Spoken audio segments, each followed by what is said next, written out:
This is the Veritable Veteran podcast, bringing truth and exposure to the struggles veterans and their families face post-military. Depression, anger, PTSD, suicide.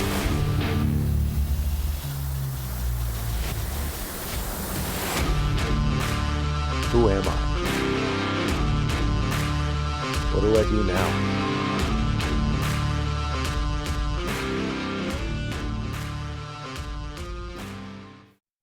Hey guys, welcome back. So this week it's just going to be me talking for a little bit. I want to tell a story. I'm not big into telling war stories for the glory of it or for the glam.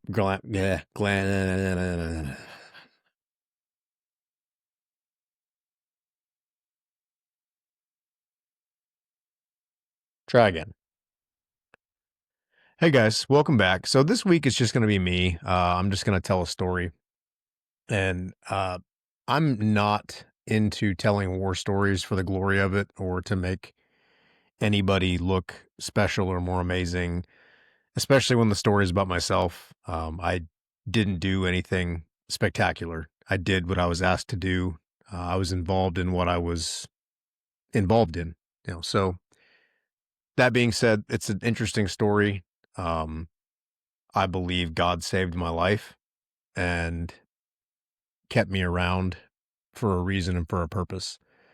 And this story is really to brag on God, not me or anybody else. So the story goes, we were in Afghanistan. It's 2011 in April. There was a particular set of compounds out to the east that we kept clearing, and then we'd do an op, we'd go clear it, we'd come back. The Taliban would kind of come back and use it for whatever shenanigans they wanted to use it for. We'd go clear it again, they'd come back after we left, and then we'd repeat the process. I think this was the operation where we actually moved out there to occupy those compounds and build a new patrol base. I may be wrong on that. We cleared it several times, so I could be wrong. But I think this is the one where we went out to establish a new patrol base. So we push out there, and as we're approaching the village, all of the civilians start leaving. There's a train of them just walking away. And anybody who's been in that area of the world and been in any kind of combat knows that if civilians are leaving the area, that's a bad sign. That means there's probably bad guys there. They realize that a fight is about to happen and they don't want to be around. So they're just going to dip. They're like, nope, we're out. So we kind of immediately are like, all right, something's about to happen. So there wasn't really a lot going on our movement up to the compounds. We got there, we cleared the compounds one by one individually, each and every room, cleared everything.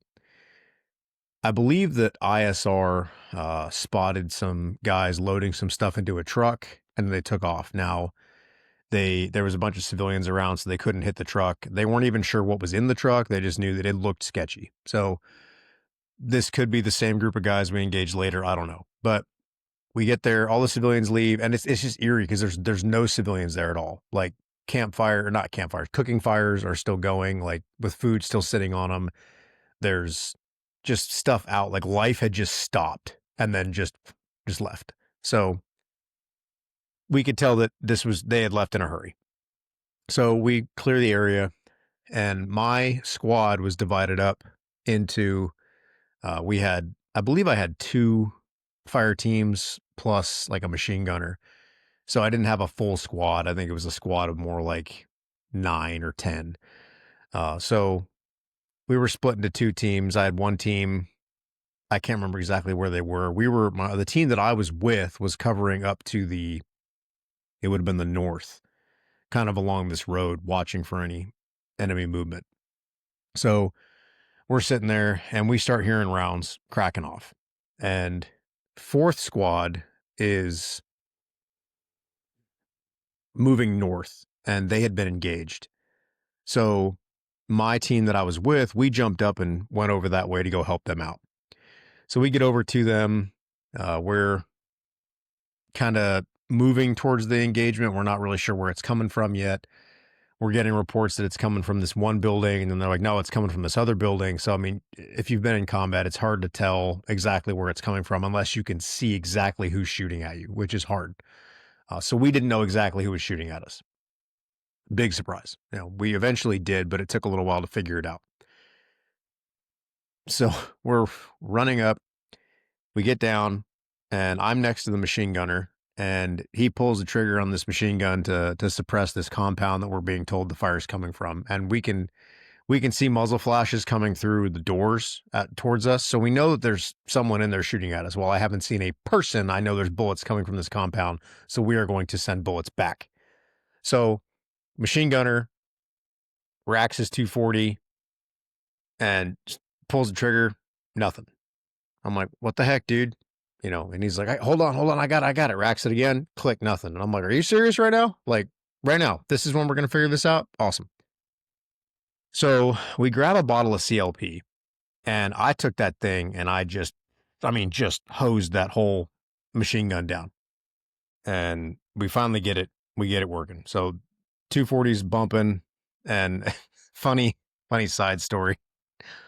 We're in the middle of this engagement, and we're 240's just thumping away. There's a couple guys. I remember there's a guy over to our left. He shot a couple of 203 rounds. And while this is going on, and we're not getting like a ton of fire. I mean, we're getting bullets, snapping, here and there. One of them ricocheted off the ground kind of near where we were at. So we're in it, right?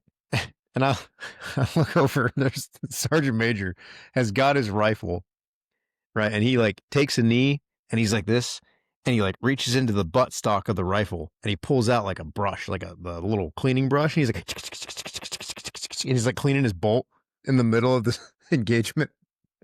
And I remember just kind of this surreal moment where everything around me kind of goes quiet. And I'm just looking at this dude and I'm like, okay.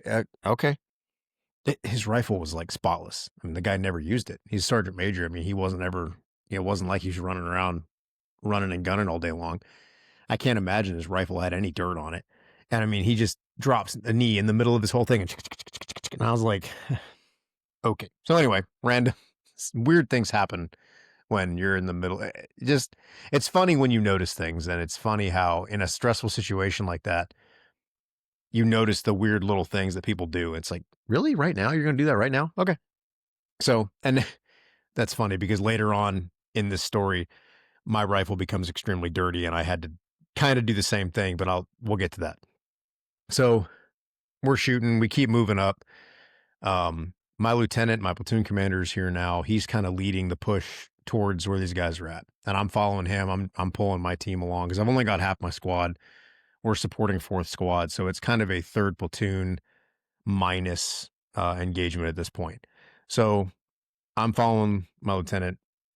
Other squads following us. My team was kind of right with the lieutenant. So we were kind of dragging everybody else along. So we were the furthest forward. We get out kind of into this open area and we get up behind this berm and we're peeking around the berm. We're looking and we see another berm a little ways ahead.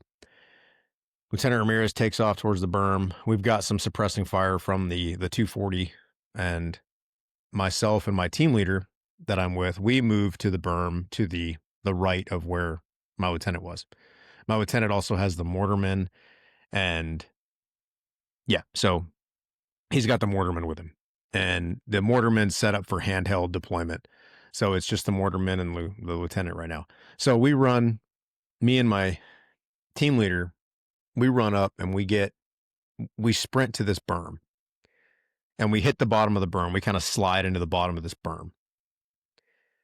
And if you understand anything about tactics or, you realize you don't just stand up and then run to the top of the hill and then drop down.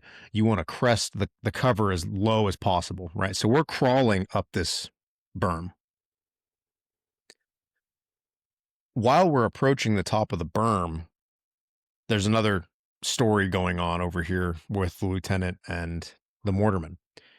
The lieutenant and mortarman are over there, and our company gunny runs up, and he gets right with them. And he says, "Lieutenant, what do you need?" And the lieutenant says, "There's a mortar in my hydration, the not the hydration pouch, but the pouch that you would slide the Camelback into. He's got a mortar. He's got like 2 mortars in there. He's just carrying them for the mortarman." He's like, "Hey, grab those mortars out of my hydration pack." Gunny does like this weird little like hop over, almost over Lieutenant's shoulder, kind of like he was super athletic, and like he ran marathons, did triathlons. I mean, the guy was an animal, and he did like this little hop, right? It was kind of weird, but he you have to understand the guy. He was like that. He does this little hop, and as he lands, he immediately just pops right back up off the ground and just flops down like this. And he's kind of sitting there, and I turn because I can kind of hear and feel the explosion. And I turn and I look at him, and he's sitting there just like this. And then all of a sudden, he just flops back flat on his back. And me and my team leader both immediately stop, and we're like, "Oh, snap. Like, that's bad." So we divert from our approach to the top of this berm, and we go to help company gunny and lieutenant and all them, because I don't know if lieutenant's hit. I don't know if the mortarman's hit. I just saw an explosion, and we got hit, peppered by a little bit of the dirt. No, it wasn't any shrapnel on it. It was just dirt, and the concussion kind of hit us, and we're like, "What the heck?" And when you're that close to an explosion, you almost feel it more than you hear it. So it was like, I think it's your body's way of like protecting your hearing. Is it just kind of like auditory exclusion? You don't really hear it. Anyway, so we more felt it, and we both kind of turn and look, and we're like, "Oh crap." So we run over to him, and I remember grabbing him, and I'm doing blood sweeps. I'm sweeping his legs, and I'm underneath his pants, and I'm looking around. I'm feeling. I'm like, Gunny, I don't see any blood. I don't feel anything. And he kind of sits up, and he's like, "My foot, my foot, my effing foot." And I'm like, and I look down at his foot, and his ankle, it's normally, like this. It was like completely like, like just not the right way. And I was like, "Oh, yeah, that's bad." So we end up, Corman runs, or the Corman didn't move to us. They grabbed the guy, they grabbed Gunny, and they dragged him back to where the Corman was at. I stayed where I was at because Lieutenant handed me the 9-line card and said, "Hey, start filling this out while I spin up a 9-line." And I had said something to the effect of, "If that was indirect fire, we need to move right now because they're zeroed in on this location."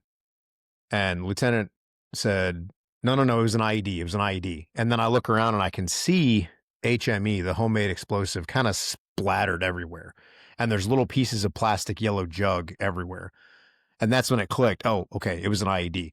Because in a previous engagement, they had shot a 57 millimeter knee mortar at me, or me and my team. I was closest to it, but that I don't think they were shooting at me directly, but they were shooting at my team.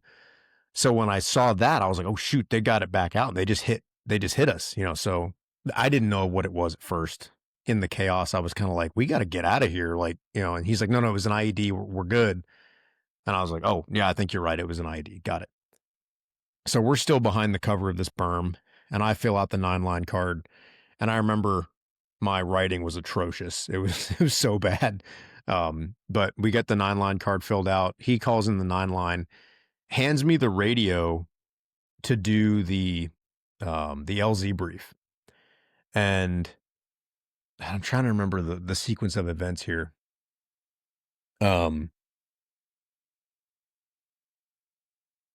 Hands me the radio to do the LZ brief, and I'm literally, I've got my hand like this, and I've got the radio like this, just smashed against my ear because I can't hear, because everybody's just hammering away at this compound that we know that these guys went into. And we've got my team, 4th squad, some weapons attachments, and an Afghan army squad with us. So, I mean, there's a bunch of dudes just hammering this compound. And so I can't hear anything. So I'm like, and I'm like, "Ah!"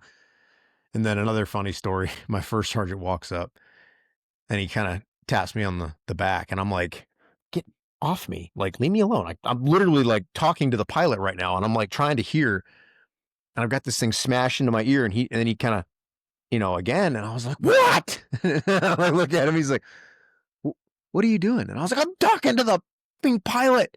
Shut up and leave me alone. So I get back on the radio. I finished the LZ brief. So then, I'm trying to remember the sequence of events, but I had moved into a wadi forward of where the berm. And I was laying next to this guy who had a saw.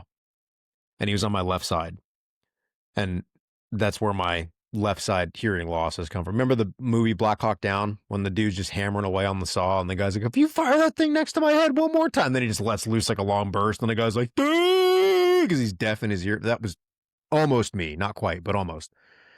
He's hammering away. He's like, I just saw somebody run behind that haystack in front of us. And there's this huge haystack, just this round, almost like you'd see in a movie, like an old movie with round stack of hay. And I was like, light it up. Tracers light this thing on fire. We burned the whole thing down. No, there was nobody behind it. It was just some farmer's hay that we just torched. So anyway, that was just kind of another, he's like, there's somebody, I saw someone run behind there. And I was like, light it up. The tracers just burned this whole thing down. So we continue just hammering away at this compound. And the helicopter's coming in to pick up Gunny. And we start suppressing. And I turn to my right, and some of y'all have heard me tell portions of this story. I turn to my right because I can hear this saw just going full cyclic. And I'm like, what idiot is going full cyclic on this saw? You're going to melt the barrel.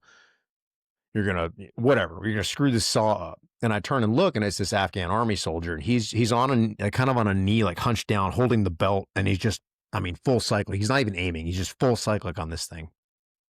And he's on a hill. He's on this tripod. It's a saw tripod, but it's like an old janky tripod. Okay. They didn't have good saws. They had the old ones. And this thing is just shaking like crazy. And directly in front of him, down in the wadi in front of him, is a team of Marines right there. So if he slips and kind of like leans into that thing too hard and falls forward, he could just spray a burst right into all their backs. So I immediately start screaming at him, ceasefire. I'm giving him hand and arms, and I'm screaming as loud as I can. And somehow he hears me because I'm waving and everything. He must have seen me or heard me, whatever. And I was like, shift right, stop, like shift right. And I'm screaming at him. And he shifts to the right to shift over. And that's when the IED went off. As soon as he shifted to the right, he stepped or kneeled or whatever right on that IED, and it blasted him about 60 feet in the air. The IED that hit Gunny, it low-ordered, which means only some of the HME went off. Only some of the HME actually exploded. The rest of it just splattered. That's why we could see so much of it all over the ground. The one that hit Said, which was the name of the Afghan army guy, the one that hit him did not low-ord. Every bit of that thing went off, and it sent him about 60 feet in the air. And again, didn't hear it as much as I felt it. And my first thought was, I see this figure tumbling and flying through the air, just this ragged, mangled mess of a body, what used to be a body, flying in the air. And I'm like, God, please don't let that be a Marine. And then I see in my mind, it's still basically in slow motion, this green tricolor helmet hit the ground and roll down into the wadi that I'm laying in. And that kind of let me know that particular person that just got blown up was an Afghan army guy, because they're the only ones with tricolors on, at least in our unit.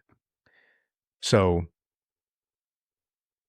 I was relieved that it wasn't one of our Marines. We get up. So that happened right as the helicopter had just left. So that we were suppressing. He lands. They load Gunny up. They pull back to the berm. The helicopter takes off, and we're suppressing for him to leave. That's when the IED went off. So the medevac had just left, and we're immediately spinning up another one because we had a Marine that was close by that got hit by the concussion, and it knocked him clean out. He was talking about all kinds of stuff. He was talking about popsicles and like going back to the patrol base, but he was referring to the big base, but he was like saying the small base. He didn't even know where he was. He didn't know what day it was. He didn't even know who he was. He was all messed up, really messed up. So we're spinning up another 9 line, and they we pulled back to a compound further because we realized at this point we've hit 2 IEDs in this berm, and we're like, we're trapped. This was a trap. They led us into this IED trap. So we're like, yep, we got to get out of here. So Lieutenant gives the word. He's like, yo, let's go now. Everybody out. We're going back to that compound that we had cleared earlier. So they pull out, and funny story, at this point, I'm like completely deaf because of the machine gun that was just thumping away in my left ear. And they all get up and run, and I'm like still sitting there, and I'm just like, and that moment when I'm like, oh shoot, I'm the only one here. And I jump up and take off. I'm like, wait for me, and I take off running. So we get the medevac for the other Marine, and they come get him. They take him out, and they fly him out.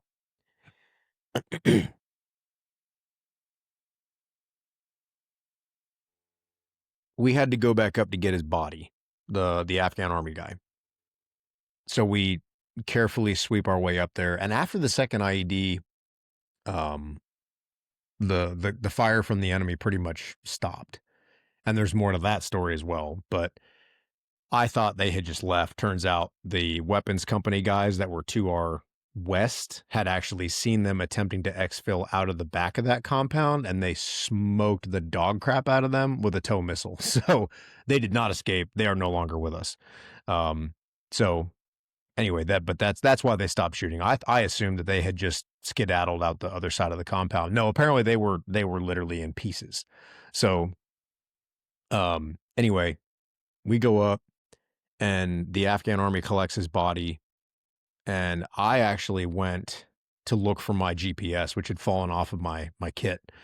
But I was also told, hey, we're not going any further up there. They've got the body. We don't want to go up there anymore. There's too many IEDs. We're going. Let's go. So I didn't find my GPS. But while I was standing there looking at where his body was, and I looked at where that crater was from where the IED went off, my team leader was there, and we were standing next to each other. And we both kind of realized at the same moment, like, bro, that's exactly where we were when we first got to that berm. And when we tried to crawl up on the top of that berm, had Gunny not gotten blown up, we would have crawled up to the top of that berm and we would have both died. Like, I'm 100% convinced we were exactly where that guy got killed. And had we crawled to the top of that berm, that would have been us. I'm 100% convinced, and so is he, because based on where we were at, because in that moment, we both looked at each other and we're like, dude, that's exactly where we were going. And he's like, yeah, I know. And, we had this sobering moment of, dude, that was really close. Because that berm wasn't that big. If I stood up, I'm 5'7". If I stood up, I'd be looking over the top of that berm.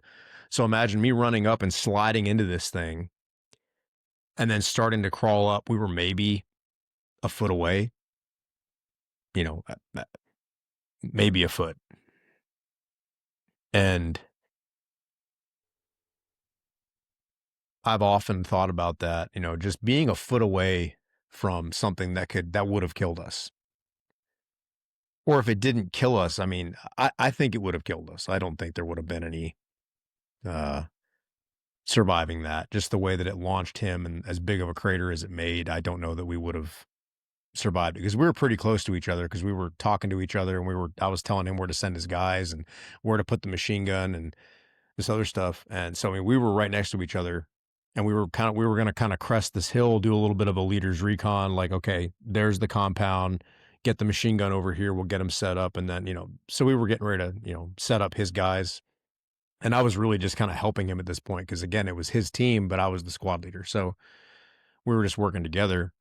So that being said, we were right next to each other. So it wasn't like one of us would have crawled up and hit it and the other one would have been 10 feet away. We were shoulder to shoulder going up this hill.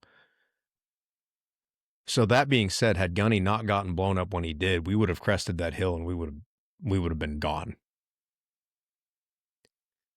And again, I don't tell that story to glorify me or to glorify combat.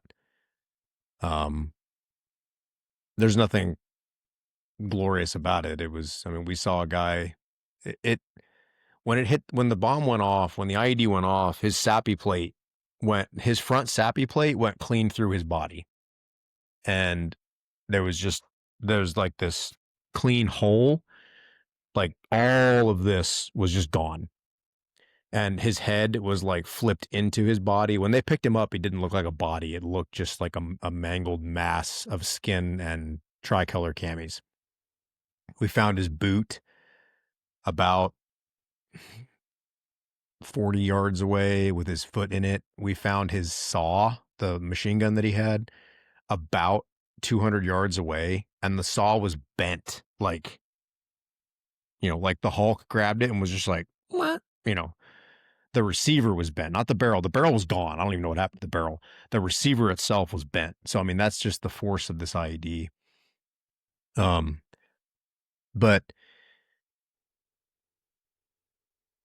just talking, and I talk to my team leader all the time. He was actually a guest on the show. It's Cameron Fowkes. He's he's as an interview, his transition story from the Army or from the Marine Corps to the Army. He's still in the Army. He's still active duty Army right now. He may even hear this and he'll chuckle that I'm telling the story, but that was a very sobering moment for both of us. And we both still kind of message each other on that day. And we're like, hey, 11 years ago, 12 years ago, 13 years ago, glad you're still here, buddy. Me too, man. Glad we made it out of that. So it had a profound impact on both of our lives. But all that to say, we were that close to death. And that could have been it for us. But I honestly believe God kept us alive for a reason. And if you're listening to this podcast, you're alive. And if you're alive for a reason. And I know there's a lot of veterans that have negative opinions about God and, especially about like the church and religion. God has a purpose for you. He created you. He created you with that purpose in mind. And if you're still here, you can still accomplish that purpose. We spend too much of our lives looking for fulfillment in jobs, in relationships, in money, in things. And we miss out on the ultimate fulfillment, which is serving God in the capacity that He has designed us for. Because every single person has their own skills, their own interests, their own abilities that nobody else has. You may be similar to somebody else, but no one is like you. No one is like me, thankfully, just me. We don't need any more of me. You are so unique. I mean, think about it. Every single person has their own set of fingerprints, their own set of DNA, their irises. They can scan irises, and everybody's irises are different. And that's very basic, like genetic makeup is unique. So if your genetic makeup is that unique, why wouldn't your soul be that unique? And your purpose in this world be that unique? And I honestly believe that, and I'm not taking anything away from people who haven't served in the military, but I honestly believe that veterans have a very special purpose because they're willing to sign up for something bigger than themselves and to stand for something bigger than themselves. And you have to understand this, just because you didn't see combat or just because you didn't get to be an airborne ranger or a Navy SEAL or a Green Beret or Marine Corps Recon or anything, infantry, like say you wanted to be just regular infantry or a tanker, say you had this dream and you didn't get to do it. That doesn't make you less unique. That doesn't make you less special. That doesn't mean that your service means less. You still signed up. You still put your name on that blank check. That the value of that check was up to and including your very life. And you have to remember that. And don't ever forget that. I forget it. I don't necessarily forget it. I allow myself to forget it. And I allow these doubts to come into my head, and these questions, why didn't I get to do more? Why didn't I get to do this? Or why didn't I get to do that? It's pointless. I did what I did. I was involved in what I was involved in. I did what I was asked. It doesn't make my service any less than anybody else's, anybody that did more than me. But ultimate fulfillment is only going to come from God and that relationship with Him. And once you have established that relationship, you just ask Him, God, what do you want from me? God doesn't need any of us to do anything. Okay. He doesn't need you to do stuff to complete His will. He could use anyone, but He's created you specifically so that you can use your skills to take part in what He has planned for you. Again, God doesn't need me to do anything, but He wants me. He doesn't need you, but He wants you. And when you surrender your life and you say, God, I don't want to do what I want to do. I want to do what you want me to do. And people are like, well, then I'm never going to get to do anything fun. I'm only going to have to, He's going to make me become a priest or a monk, and I'm going to live in a monastery, and I'm going to be celibate, and I won't be able to have any fun. That's stupid. That's childish. It's not true. God says, seek first the kingdom of God and His righteousness, and all these things will be given to you as well. Okay. He says He'll give you the desires of your heart. And if you're longing to serve Him and you say, God, I don't want to do what I want to do. I don't want to live for me anymore. I want to live for you. I want to live for your purposes, your will, your mission. Our will align with God's, and our desires will be met by God. His word tells us that. And when you do that, when you surrender to Him fully, your will and your desires will change. And it's not like if you give up, you're going to have to give up drinking, and you're going to have to give up partying and all this other stuff. That's not the way you look at it. When you truly give that over to God, you're not going to want to do those things because you're going to want to serve Him and Him alone. And you're going to start to realize how much more fulfilling that is. Now, guys, full transparency, I've been a Christian almost my whole life. Okay. I went to a Christian school. I was heavily involved in church. My parents were Christians. My relationship with God has been and still is my number one priority. And I'm going to say that carefully because I have not always made it my number one priority, but it should be my number one priority. And I'm working on keeping it my number one priority. Unfortunately, as a human being, I screw that up. Okay. And it slips down below whatever stupidity I'm trying to put ahead of it. And I'm not saying my family is stupidity, but removing His will from my life and my relationship with Him from that top spot is stupidity. Because if that's not correct and that's not where it needs to be, nothing else matters and nothing else is going to work. Okay. I still struggle as a Christian. Becoming a Christian doesn't all of a sudden mean that all of my troubles and all of my struggles are gone. In fact, it means the opposite. Jesus said, you will suffer for my name's sake. This world will try you and you will have trials, but take heart. I've overcome the world. Guys, I'm not trying to preach at you, but here's the thing. We're living in a society where more people are killing themselves than ever before. More people are depressed and anxious and suicidal than ever before, and veterans are more affected by that than anybody else. We've been trying medicine. We've been trying therapy. We've been trying psychedelics. We've been trying service dogs. We've been trying all these things.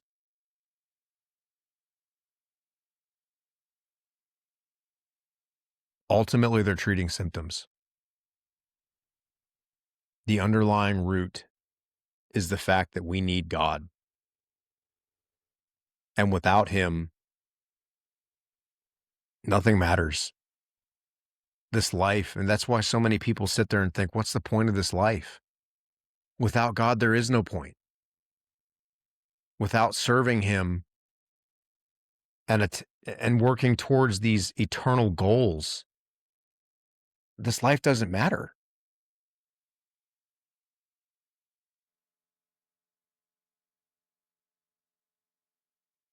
If I was a doctor and I had the cure to a disease that one of you had, and I didn't tell you, that's not love. And I can't force you to take the cure. I'm not even going to be mad if you don't take the cure. But I'm telling you that this is the answer. It's the answer that we've been looking for. And it's the only answer that's going to work. It sounds cliche and it's been said before and it's going to be said again 100 times in 100 different ways, but we all have a God-shaped hole inside of us. And the only thing that can fill that is a relationship with Jesus Christ.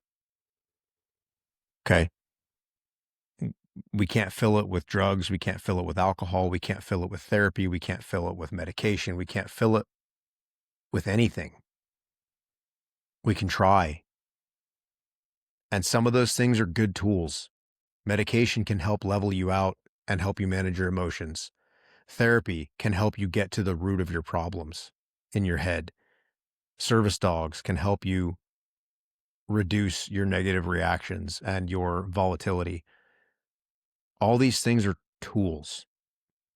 But ultimately, if we don't treat the root problem, none of it's really it's never going to get fixed. It's never going to matter. And I'm talking to myself as much as I'm talking to every one of you. I have not been putting God first in my life, and I've been feeling the consequences of that. Anybody who's been following my social media and the podcast knows that I've been struggling with anger and medication changes and irritability and rage and all kinds of stuff. While the medication plays a small part in that, the biggest issue is the fact that I have been neglecting my relationship with Christ. And until I put that at the forefront of my life and the forefront of my focus, it's not going to get better. No matter what medication I try, it may get better for a little while, but ultimately it's just treating symptoms.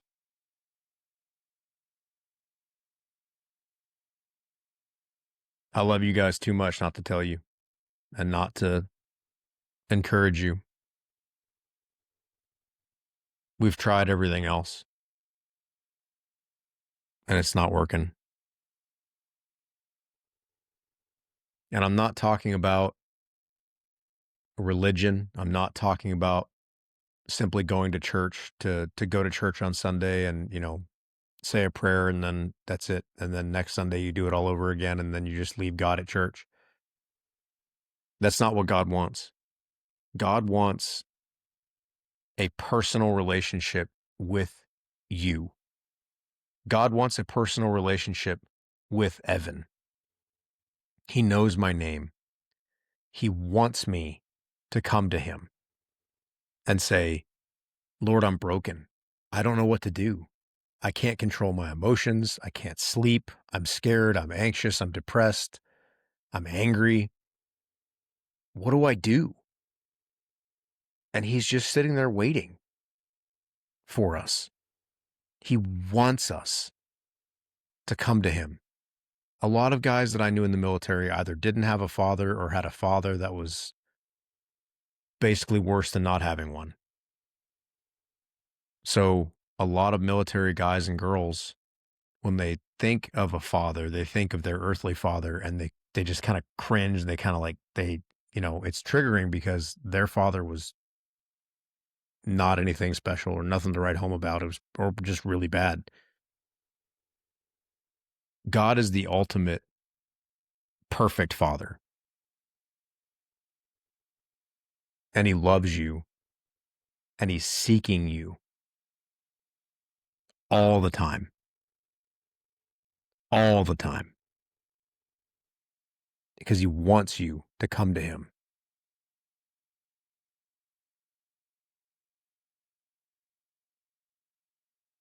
And I know that this generally isn't a podcast about God. Um, I like veterans to tell their stories, and I've told mine, but I haven't shared enough about this, and that's on me, and I'm sorry for that. But I love you guys too much to not say anything and to explain the only hope that I have.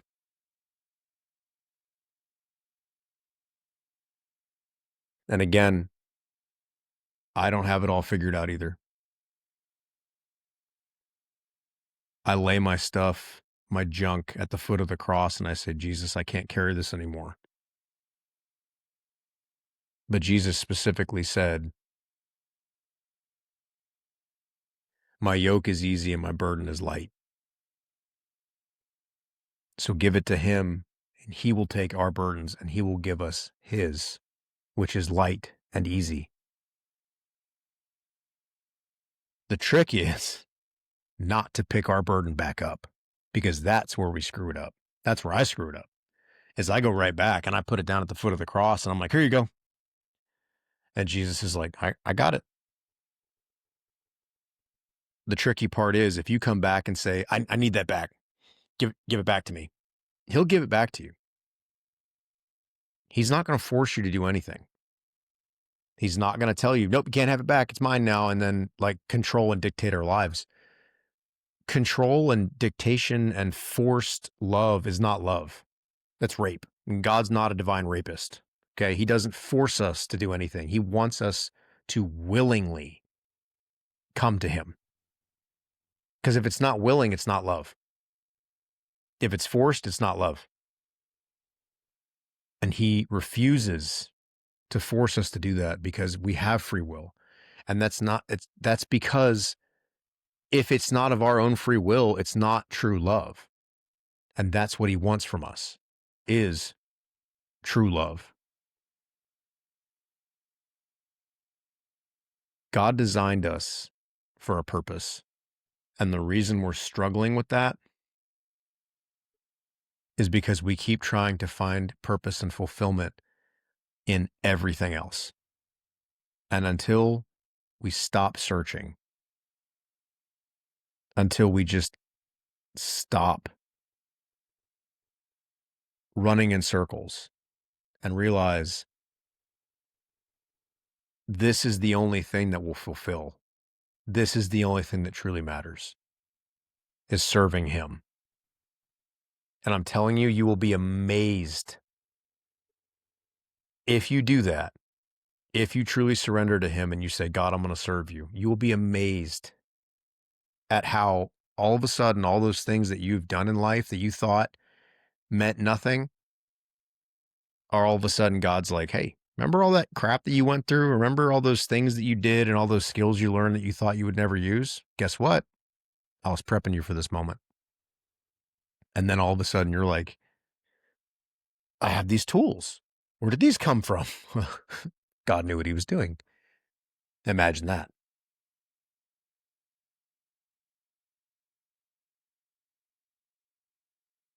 It doesn't solve all of our problems overnight. It doesn't take away the pain. It doesn't take away being human. But it gives us an ultimate goal. That ultimate goal is to serve him as well as we can, as good as we can, as hard as we can. And if we're doing that, we'll find that ultimate fulfillment, that ultimate purpose. I love you guys. I really do. And I'm not going to stop posting funny content. I'm not going to stop, talking about veteran issues. I think this is the number one veteran issue, but I had to put this out there. And I had to stand on this and say, ultimately, this is the answer that everyone is searching for. And again, you don't have to agree with me, but if I didn't say it, I would not be loving you guys. And I love you guys, so I got to say it. If you want to be a guest on the podcast, go to theveritable.veteran.com, fill out the podcast guest form, submit that to me, and we'll get you on. If you want to support the podcast, there's a tab in there to support us. Any money that you donate to us will go into building the podcast, getting new equipment, paying for software, paying for travel if I have to go somewhere to interview somebody, or vice versa if they're coming here and I'm trying to get them here. Anything you donate will go back into the podcast. So if you feel so led to do that, I would be eternally grateful. And we'll see you again next week. I love you guys. Hey guys, quick reminder, if you enjoyed the episode today, don't forget to like and subscribe. Also, go to whatever platform you listen to these podcasts on and leave a review. That's the best way to help us out. It gets a lot more traffic to us. So again, if you liked it, like, subscribe, and leave a review. All right, love you guys.